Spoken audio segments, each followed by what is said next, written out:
deuxième capsule, celle qui va traiter de ta bonne idée. À savoir, comment est-ce que tu es capable de déterminer si ton idée est bonne ou pas. Mais avant toute chose, j'ai oublié de me présenter à la première capsule.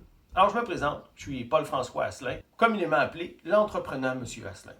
Pourquoi entrepreneur? Parce que depuis que je suis tout jeune, je suis toujours dans une entreprise.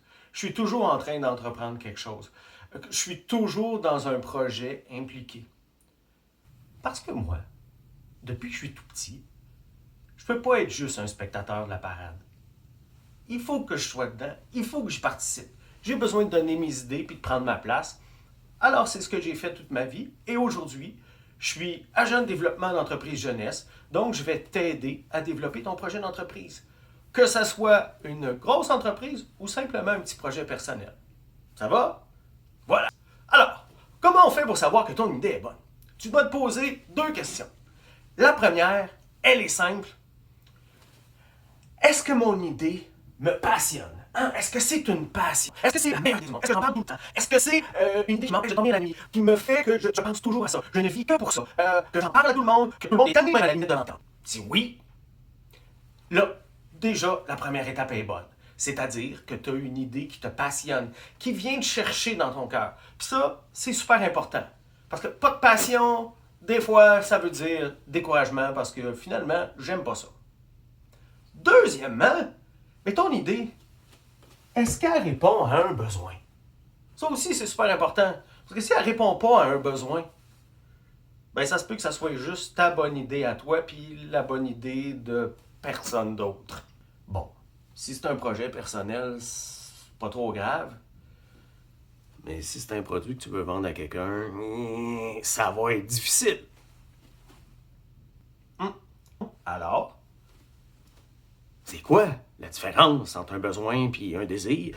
Un besoin, c'est quelque chose d'essentiel, puis un désir, c'est parfois quelque chose de superflu. Je te donne un exemple. Il pleut, je veux me protéger de la pluie. Qu'est-ce que je vais faire? Je vais inventer le parapluie pour me protéger.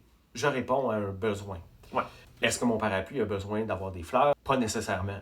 Ça va probablement l'aider, ça va lui donner du caractère, mais les fleurs ne répondent pas aux besoins. C'est le parapluie qui répond aux besoins.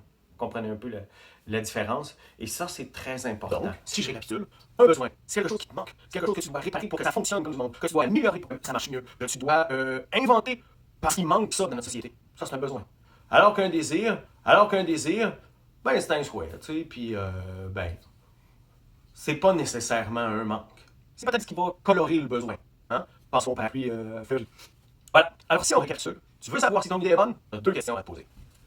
Est-ce que ça me passionne? Est-ce que c'est un besoin? Pour toi, j'ai ajouté dans la description de cette capsule-là, outre tous les liens pour me rejoindre si tu as des questions, un petit questionnaire en ligne à répondre. Ça va prendre à peu près 2 minutes, dépendamment de toi. Mais ça ne devrait pas être très long. Ce que je veux, sur ce questionnaire-là, c'est que tu m'expliques, finalement, c'est quoi le besoin auquel ton idée répond? De quelle manière? C'est le besoin de qui? Quelques petites questions comme ça. Pourquoi? Pour 2 raisons. Pour m'aider moi à planifier mes prochaines capsules, puis pour te permettre à toi de garder des traces de ton idée. C'est important. On veut que ça devienne un projet exceptionnel. Un projet qui va te...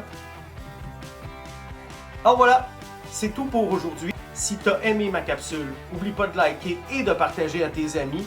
Puis on se revoit dans les prochains jours. D'après moi, on va se revoir après-demain pour une autre capsule. Je te dis salut, à la prochaine.